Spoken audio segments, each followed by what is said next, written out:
আগামী 10ই জুলাই বাগদা বিধানসভা কেন্দ্রে উপনির্বাচন শেষ বেলার প্রস্তুতিতে কোমর বেঁধে ময়দানে নেমে পড়েছে সমস্ত রাজনৈতিক দলই। এদিকে শুরুতেই এই ভোটে বাম কংগ্রেস জোট নিয়ে জোর জল্পনা শুরু হয়েছিল, কিন্তু সেই জোটের রসায়ন এখন বিষবাও জলে। ফরওয়ার্ড ব্লক প্রার্থী হিসেবে গৌর বিশ্বাসের নাম ঘোষণা করা হয়েছিল বামেদের পক্ষ থেকে। অন্যদিকে কংগ্রেসেও আলাদা প্রার্থীর নাম ঘোষণা হয়েছে। বাগদা বিধানসভা উপনির্বাচনে প্রার্থী হিসেবে লড়াই করার জন্য বৃহস্পতিবার মনোনয়নপত্র জমা দিলেন ফরওয়ার্ড ব্লক, কংগ্রেস এবং বিজেপি প্রার্থীরা। বুধবারই মনোনয়নপত্র জমা দেওয়ার কাজ শেষ করেছেন তৃণমূল প্রার্থী মধুপর্ণা ঠাকুর। এ ব্যাপারে তিনি কি বলছেন শুনবো। জয় তো আমরা হয়ে বসে আছি, জাস্ট এটা একটা ফর্মালিটি যেটা করতে হয়, যেটা আমরা জয় করে তো সিটটা আমরা জিতে বসেই আছি। লড়াই তো কঠিন হবে না, যেটা হচ্ছে এখন চারিদিকে, আর লড়াই তো আমাদের একদম সহজ পথ।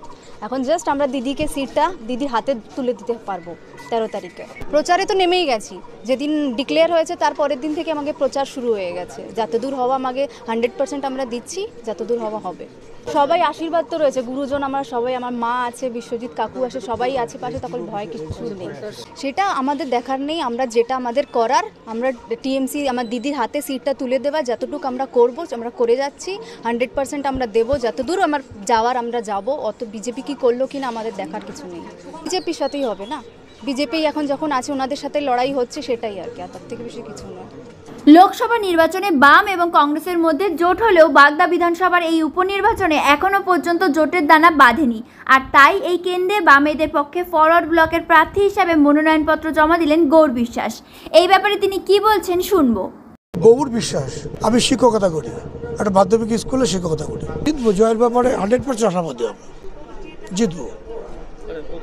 পুরনো এই বাগদার ইতিহাস যদি দেখা যায়, দেখা যাবে যে ইতিমধ্যে 20,000 ভোটে কেউ জিতেছিল, পরের বছরে দেখছি অন্য পার্টি 10,000 ভোটে জিতেছে। কী করে কমার বললো? মানুষের রায় সবরকম দিতে হবে, যখন তো পাল্টে হয়ে যাবে। আমরা তো লোকসভা বিধানসভা লড়েছি ওদের সঙ্গে, ওরা কেন করে না? কংগ্রেসের দায়িত্ব, ওটা আমাদের কিছু নেই। দুটো আইটেম, শিক্ষা চুরির বিরুদ্ধে প্রতিবাদ আমাদের, স্কুলে নিয়োগ করতে স্বচ্ছতারভাবে, আর 2 নম্বর যে কৃষি প্রধান দেশ আমাদের রাজ্য এলাকা, সেইখানেতে মোটর করে দিতে হয় প্রত্যেকটা মাঠে মাঠে, যাতে কৃষক বেঁচে থাকতে পারে। আমি সমস্ত মানুষের জন্যেই, ধর্মের জায়গায়, রাজনীতির জায়গায় আমি ঠাকুরকে শ্রদ্ধা করি, মাথায় রেখে কথা বলি। সবাই আছে তোমার সঙ্গে, কেউ বাদ যাচ্ছে না। তৃণমূল বিজেপি সমস্ত মানুষ একত্রবদ্ধ হয়ে ওই দুজন শক্তিকে হারাবার জন্য চেষ্টা করছে সবসময়। অন্যদিকে মনোনয়নপত্র জমা দেওয়ার আগে সাংবাদিকদের মুখোমুখি হন কংগ্রেস প্রার্থী অশোক হালদার। তিনি বলেন, জোটের বিষয় নিয়ে 21শে জুন আবারও আলোচনা রয়েছে। আমি বাগদার ভূমিপুত্র, এখানে আমার কোনো প্রতিপক্ষ নেই, কারণ এখানে বিজেপির গোষ্ঠীদ্বন্দ্ব রয়েছে, আর তৃণমূলের প্রার্থী বহিরাগত, তাই আমার জয় 100% নিশ্চিত। অশোক কুমার হালদার, জয়ের ব্যাপারে আমি 100% আশাবাদী। জোট হলো না কেন সেটা বামফ্রন্টগতভাবে ফরওয়ার্ড ব্লকই বলতে পারবে। এই মুহূর্তে আমাদের আলোচনার একটা সিদ্ধান্ত হয়েছে, আলোচনা 21 তারিখে হবে। সেই আলোচনার সাফল্যের পরিপ্রেক্ষিতে যা হবে সেই সিদ্ধান্তই হবে। প্রধান প্রতিপক্ষ আমাদের বাগদা ব্লকে প্রতিপক্ষ বলে এই মুহূর্তে মনে করছি না কাউকেই। বিজেপি তারা দ্বিধা বিভক্ত হয়ে রয়েছে, তার তৃণমূল তারা বহিরাগত প্রার্থী দিয়েছেন। আমি একমাত্র বাগদা ব্লকের ভূমিপুত্র, সেই কারণে এবং দীর্ঘদিন ধরে আমি সেই ছোটোবেলা থেকে রাজনীতি করে আসছি এবং জাতীয় কংগ্রেস এখনও পর্যন্ত করছি। সেই জন্যে বাগদা ব্লকের নারী নক্ষত্র এবং প্রতিটা অলিগলি আমি সম্পূর্ণভাবে চিনি। সেই আশায় আমি আশাবাদী, আমি 100% জিতব। ভোট পেতে পারি সেটা সাধারণ মানুষ যেমন আমাকে 2 হাত ভরে আশীর্বাদ করবেন, আমি ততটাই পাবো। মানুষকে বলছি যে এই যে দুর্নীতি, একদিকে বিজেপির দুর্নীতি, অন্যদিকে তৃণমূলের যে দুর্নীতি, সেই দুর্নীতির হাত থেকে বাগদা ব্লককে অন্তত রক্ষা করার কথা আমরা সাধারণ মানুষদেরকে বলবো। এদিন বিশাল মিছিল সহযোগে মনোনয়নপত্র জমা দিতে যান বিজেপি প্রার্থী বিনয় কুমার বিশ্বাস। সঙ্গে উপস্থিত ছিলেন বনগাঁর বিজেপি সাংসদ শান্তনু ঠাকুর, জেলা সভাপতি দেবদাস মণ্ডল সহ অন্যান্যরা। বিনয় বিশ্বাস আশা প্রকাশ করে বলেন, লোকসভা ভোটে বাগদা কেন্দ্রে বিজেপি যে ভোট পেয়েছে, উপনির্বাচনে তার থেকে বেশি ভোট পাবেন এবং জয়ী হবেন।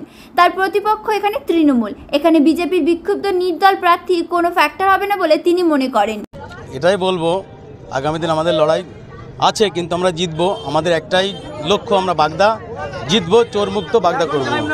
দেখুন, দল যাকে দায়িত্ব দেয়, যাকে টিকিট দেয়, সে তো লড়ে। সবার একটা সাধারণ সিদ্ধান্ত আছে, সে লড়েছে, সবার মৌলিক অধিকার আছে, সে লড়তেই পারে। আমরা নির্দল নিয়ে ভয় পাচ্ছি না, কোনো ব্যাপার নেই। প্রধান প্রতিপক্ষ তৃণমূলই হচ্ছে, 100% আমরা জিতবো, আমাদের কোনো সংশয় নেই জিততে।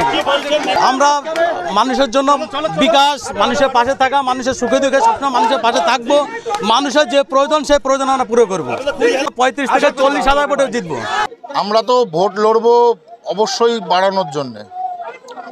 সাধারণ মানুষ ভারতীয় জনতা পার্টির উপরে আস্থা রেখেছে, তার রেজাল্ট লোকসভা নির্বাচনে দিয়েছে এবং এই উপনির্বাচনেও দেবে। তারা ঢেলে ভোট দেবে ভারতীয় জনতা পার্টিকে, কারণ মাননীয় প্রধানমন্ত্রীজির গত 10 বছরে যে উন্নয়ন হয়েছে, বনগাঁ লোকসভা তার প্রতিফলন পেয়েছে, যে কারণে লোকসভা বিপুল ভোটের মার্জিনে জিতিয়ে আজকে ভারতীয় জনতা পার্টিকে উপহার দিয়েছে। তো এ নির্বাচনেও আমরা জিতবো, আমরা সম্পূর্ণভাবে আশাবাদী। স্বঘোষিত একজন মতুয়া মাতা ছিলেন, তিনি 3 কোটি টাকা খরচ করে 2,500 ভোট পেয়েছিলেন, জামানত বাজেয়াপ্ত হয়ে গেছে। অতএব এই বিষয়ে আমি আর বিশেষ কোনো কথা বলতে চাই না। অর্পিতা বণিক, দেশের সময়।